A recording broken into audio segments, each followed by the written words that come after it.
그리스도의 평강이 너희 마음을 주장하게 하라. 너희는 평강을 위하여 한 몸으로 부르심을 받았나니 너희는 또한 감사하는 자가 되라. 그리스도의 말씀이 너희 속에 풍성히 거하여 모든 지혜로 피차 가르치며 권면하고 시와 찬송과 신령한 노래를 부르며 감사하는 마음으로 하나님을 찬양하고 또 무엇을 하든지 말에나 일에나 다 주 예수의 이름으로 하고 그를 힘입어 하나님 아버지께 감사하라. 받기만 좋아하는 민족이나 국가는 역사 속에서 보면 후진성을 면하지를 못했어요. 받는 것만 좋아하는 민족들. 그리고 국가뿐만 아니고 개인도 마찬가지입니다. 받기만 좋아하고 감사할 줄 모르는 사람은 역시 교양이 없고 힘듭니다. 항상 힘든 삶을 살아왔습니다. 감사가 없는 생활 가운데는요, 기쁨이 있을 수가 없어요. 아무리 많은 것을 받고 가져도 기쁨이 없습니다. 감사가 없습니다.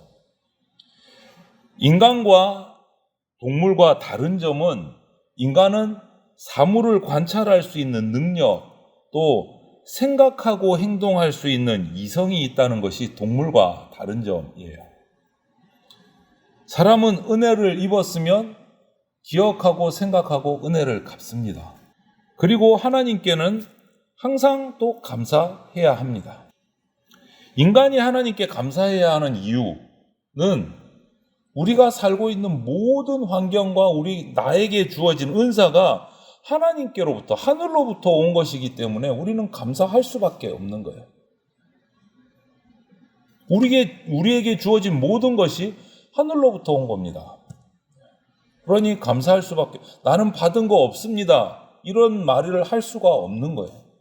그것은 내가 하나님에 대해서 무지하기 때문에 받은 것이 없다고 깨닫지 못하고 있는 것이지, 하나님을 바르게 알면 내게 주어진 모든 것이 하나님께로부터 왔다는 것을 알기 때문에 감사할 수밖에 없어요. 그 확실한 것은 하나님께서 우리에게 독생자를 희생시키기까지 사랑하셨어요.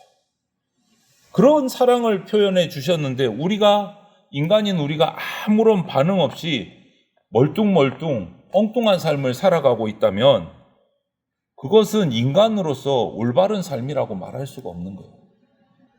그리고 그것뿐만 아니고 신이신 하나님과 우리 창조물, 피조물인 우리 인간의 그 일명 레벨, 지위만 봐도 인간은 당연히 하나님께 감사해야 되는 거예요. 피조물이 창조주께 감사하는 것은 너무나 당연하고 마땅한 거죠. 그래서 오늘 15절 말씀을 보면 그리스도의 평강이 너희 마음을 주장하게 하라, 이렇게 말씀하고 있어요. 그리스도의 평강이 너희 마음을 주장하게 하라. 정말 진심으로 하나님께 감사하는 자가 되려면 예수 그리스도의 평강이 내 마음을 딱 잡고 계셔야 돼요. 주장하셔야 돼요. 그래야 진짜 감사가 나와요. 여러분, 우리 인간의 내 마음을 내 마음대로 스스로 내가 주인이 돼서 주장하고 나갈 수 있을 것 같지만 사실 우리 인간의 마음은요, 누군가에 의해서 붙들려 있어요. 움직여요. 주장하고 있어요. 인간은 홀로 살 수 없는 사회적인 존재로 창조되었기 때문에 누군가에게 의지합니다. 홀로 설 수가 없는 거예요. 홀로 서면 뭔가 문제가 생겨요. 병이 나거나 여러 가지 모습이 생겨요. 인간은 홀로 살아갈 수 없는 존재예요. 누군가에게 의지하면서 살아가요. 무언가 의지를 해야 돼요, 인간은. 그렇다면 누군가 아니면 무엇인가 의지를 한다면 그 의지하는 대상이 나를 지배하는 거예요. 주장하는 거예요. 마귀를 의지하면 그것이 나를 지배합니다. 하나님을 의지하면 하나님이 나를 지배하십니다. 이 지배한다는 말이 방금 우리 15절에 나온 주장한다라는 이 말이에요. 주인이 된다, 이끌어간다, 이 말과 같아요. 우리 마음을 예수 그리스도께서 주장하고 계셔야 됩니다. 그것이 당연하고 마땅합니다. 왜? 나의 주인이시고 나의 창조주이시기 때문에 창조주가 피조물을 주장하는 것은 당연한 거고 맞는 거예요. 예수 그리스도께서 우리 마음에 들어오셔서 주인이 되셔서 내 마음을 주장하고 이끌어 가시면 그 사람을 우리는 뭐라고 말하느냐? 오, 진짜 그리스도인이라고 표현할 수 있습니다. 정말 오리지널 그리스도인이라고 말합니다. 여러분, 참 그리스도인이 된다는 것은요, 예수 그리스도가 내 마음을 주장하는 삶을 사는 거예요. 그것이 곧 오늘 하나님을 감사하는 생활이다라고 성경은 표현하고 있어요. 예수 그리스도가 내 마음을 주장하는 것이 하나님께 감사하는 생활이에요. 감사는 아무한테나 하는 거 아니잖아요, 여러분. 이 사람 저 사람 다 감사합니까? 그런 것 아니지 않습니까? 감사는 뭔가 특별한 대상이 있고 이유가 있잖아요, 감사하는 데는. 우리가 그리스도인이 되었다라는 것은 진짜 감사를 받고 감사를 하는 대상을 우리가 딱 한 분으로 바르게 선택한 거예요. 그리스도인이 됐다라는 것은. 지금 우리가 앉아서 예배하잖아요. 그리스도인이잖아요. 그리스도인은 감사의 대상이 딱 정해진 사람들이에요. 뭐 다 생각하시겠지만 예수 그리스도의 평강을 통해서 하나님께 감사드리는 사람이 그리스도인이에요. 우리의 감사의 대상은 딱 정해져 있어요. 금방 말씀드린 것처럼 예수 그리스도의 평강을 통해서 하나님께 감사를 드린다. 감사는요, 평안할 때 나와요. 초조하고 불안하고 이럴 때는 감사할 여력이 없어요. 우리 인간은. 평안하고 행복하고 이럴 때 감사도 나오고 찬송도 나오는 거죠. 그럼 이 평안은 어디에서 오나? 예수 그리스도께로부터 온다. 요한복음 14장 27절에 보면 이런 말씀이 있습니다. 내가 너희에게 주는 것은 세상이 주는 것 같지 아니하니라. 예수님이 이렇게 말씀하셨어요. 내가 너희에게 주는 것은 세상이 주는 것과 같지 않다. 세상이 줄 수 없는 평안을 내가 너희에게 준다. 이렇게 말씀하셨어요. 이 평안은요, 우리 육체의 생활이 아무리 고달파도, 우리의 육신의 이 삶이 아무리 어렵고 꼬여도 예수님의 평안이 우리 가운데 임하면 그 모든 상황 가운데서 감사할 수 있는 여유가 되는 삶을 살 수 있다. 모든 상황 가운데서 감사할 수 있게 된다. 하나님이 주시는 평안, 예수 그리스도를 통한 평안을 누리게 되면 세상의 어떤 상황 속에서도 감사할 수 있는 삶을 살 수 있다라고 말씀하십니다. 이것이 오늘 우리에게 주시는 감사하는 삶의 모습이요. 이게 위대한 감사예요. 세상의 감사가 아니에요. 하늘에서 주시는 평안을 누리는 감사를 말하는 거예요. 모든 상황 속에서 감사드리는 삶, 위대한 감사예요. 그 감사는 예수 그리스도의 평안을 통해서 우리가 할 수 있게 된다. 그리고 그 방법을 16절에 얘기해요. 시와 찬송과 신령한 노래로 드린다. 하나님께 감사드리는 방법을 얘기하고 있다. 시와 찬송과 신령한 노래, 이건 뭡니까? 한마디로 그냥 우리가 편한 말로 얘기하자면 거룩한 노래예요. 시는 주로 시편의 노래를 말하고 찬송은 거룩한 노래, 신령한 노래, 예배 가운데 드리는 하나님만 찬양하는 노래예요. 이 거룩한 노래라는 거, 하나님과의 관계 속에서 나오는 노래를 시와 찬송과 신령한 노래라고 해요. 이 노래는 술 취한 사람이 부르는 노래하고는 같을 수가 없는 거예요. 격이 다르고 완전히 구별되는 거예요. 같다고 할 수가 없는 거예요. 구약 성경을 보면 옛날 바벨론의 포로로 잡혀간 그 이스라엘 백성들이 70년의 바벨론 포로 생활 가운데 먼 타향에서 그 조국 이스라엘, 예루살렘 성전이 있던 그곳을 향해서 그 그발 강가에서 늘어진 버드나무 줄기를 거문고 삼아 비파 삼아 노래하는 장면이 나와요. 포로 생활 중에도 찬송하는 거예요. 포로로 잡혀갈 때는 우상 숭배해가지고 그 형벌로 그 우상 숭배를 돌이키지 않고 회개하지 않아서 포로되어서 나라를 잃고 성전은 무너지고 빼앗기고 잡혀갔지만 그 그발강가 바벨론에서 70년의 생활을 해가면서 에스겔과 에스라와 예레미야 등 이 선지자들을 통해서 하나님의 말씀을 배우고 거기서 회개하고 그들의 심령이 바뀌어지면서 찬송하기 시작합니다. 불만이었다가 불평이었다가 그들의 불만과 불평이 찬송으로 어느 순간 바뀌기 시작해요. 그들의 환경이 좋아졌습니까? 아니요. 똑같이 바벨론에서 포로 생활하는 건 똑같아요. 그들의 삶은 고달픕니다. 포로예요. 노예 생활하고 있어요. 그런데 불만과 불평이 어느 순간 찬송으로 바뀌었어요. 환경은 하나도 바뀌지 않았어요. 똑같은 나라 일은 노예예요. 그런데 불평이, 원망이 찬송으로 바뀌었어요. 그것이 하나님, 예수 그리스도의 평안을 누리게 되면 모든 상황 속에서 감사가 나오고 찬송이 나올 수 있게 되는 표시예요. 말씀을 통해서 하나님을 만나고 하나님이 주신 은사들을 누리고 내 삶을 돌아보게 되고 하나님이 주신 은혜를 깨닫게 되면 감사가 나오는 거예요. 모든 상황 속에서. 하나님께 대한 감사, 노래로 나오는 거예요. 그 포로 생활 가운데서도 노래가 터져 나오는 거예요. 노래가 터져 나오는 거예요. 찬송이 나오는 거예요. 여러분, 우리가 예배 중에 부르는 찬송이나 우리의 일상의 생활 속에서 부르는 찬송이 모두 다 정말 소중하고 귀중한 감사의 방법입니다. 이 찬송이라는 것은.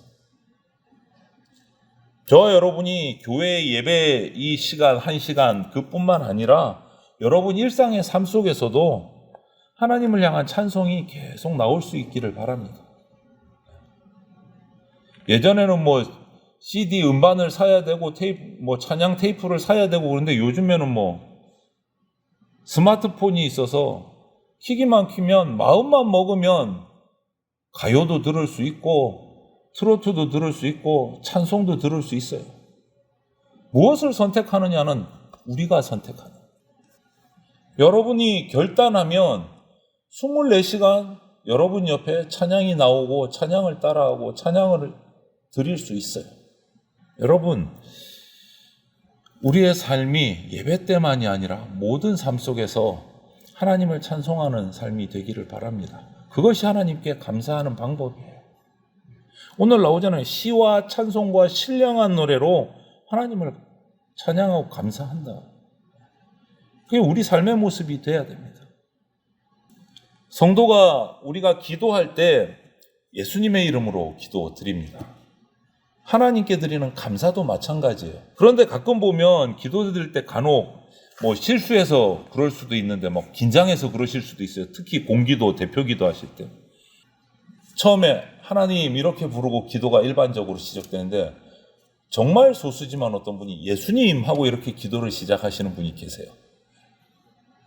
요거는 조금 잘못된 기도예요, 여러분. 잘못된 기도예요. 우리 기도의 대상은 하나님 아버지이십니다. 하나님 아버지. 그래서 주기도문을 우리는 표본 삼아서 예수님께서 가르쳐 주신 기도의 표본을 삼아서 우리의 기도가 드려지는 거예요. 그래서 우리의 기도는 하나님께 올려드리는 거예요. 그래서 하나님 아버지, 하나님으로 시작을 해야 돼요. 그래서 감사도 마찬가지예요. 우리의 감사는 나에게 은혜를 베풀어 주신 하나님께 돌려드리는 거예요. 올려드리는 거예요. 하나님 아버지로부터 감사를 시작해서 그 내용도 하나님께로, 그리고 끝은 기도의 그처럼 중보자이신 예수 그리스도의 이름으로 우리는 감사하는 거예요. 우리가 하나님께로 나갈 수 있는 길은 딱 하나밖에 없어요. 예수 그리스도. 그 한 분밖에 없어요. 예수님의 십자가 희생 때문에 우리는 하나님 앞에 나갈 수 있게 된 거예요. 예수님을 통해서 하나님 앞에 기도하고 감사하고 찬양하는 거예요.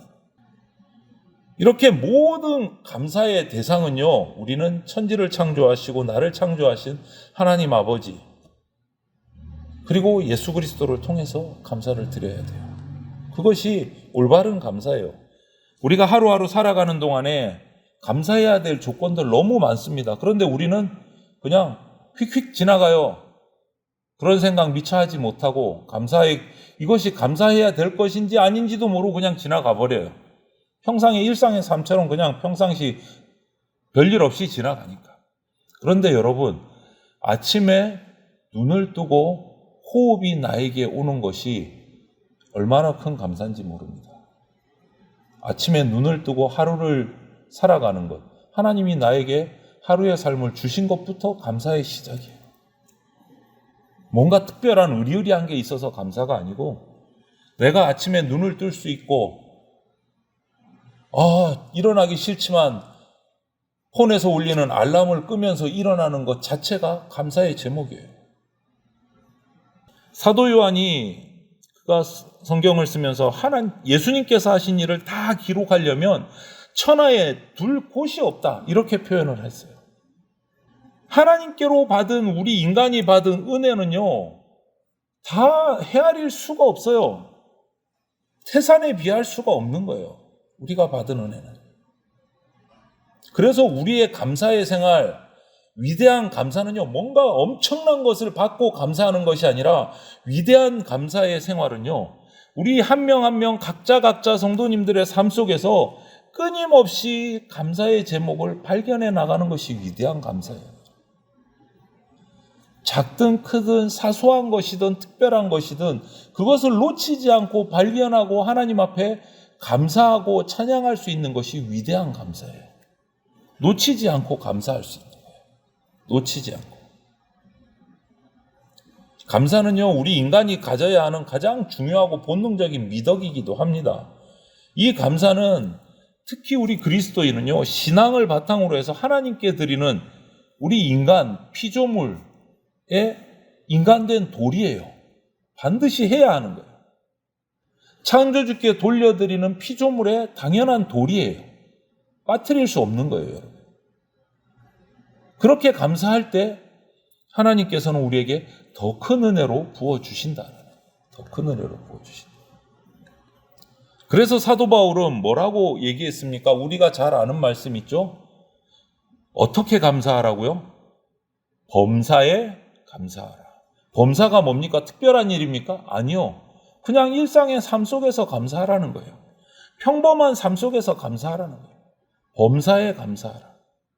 호흡할 수 있는 거 감사하고. 내가 숟가락, 젓가락 이용해서 식사할 수 있는 거 감사하고.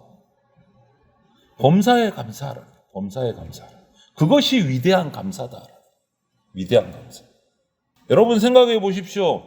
우리 교회, 우리가 속한 이 교회 공동체 속에 또 우리가 살아가는 사회 공동체 속에 만약에 감사가 싹 빠져버리고 하나도 없다면 그 공동체가 얼마나 한번 상상을 해보십시오. 얼마나 어수선하고 삭막하고 이럴까요? 감사가 없다래요. 이 상황을 우리가 상상을 해보면서 사도 바울의 권면 범사에 감사하라는 말씀, 또 오늘 15절, 16절, 17절 우리가 읽은 이 골로새서의 말씀, 시와 찬송과 신령한 노래로 감사하라는 이 말씀들을 우리가 기억하고 일상의 삶 속에서 한 가지 한 가지 끊임없이 감사의 제목들을 발견하고 놓치지 말고 감사할 수 있는 그런 우리 삶이 되면 좋겠습니다. 오늘 본문 마지막 17절 말씀을 함께 우리 읽으면서 이런 감사의 삶, 위대한 감사의 삶을 결단하고 함께 기도 드리는 시간을 갖도록 하겠습니다. 17절 말씀 함께 보겠습니다. 또 무엇을 하든지 말에나 일에나 다 주 예수의 이름으로 하고 그를 힘입어 하나님 아버지께 감사하라. 아멘. 무엇을 하든지 이 말씀을 꼭 기억하면서 작은 것 하나 놓치지 말고 감사의 제목들을 우리 삶 속에서 발견해 나가며 또 감사할 수 있는 저와 여러분들이 되시기를 주님의 이름으로 축원을 드립니다. 아멘.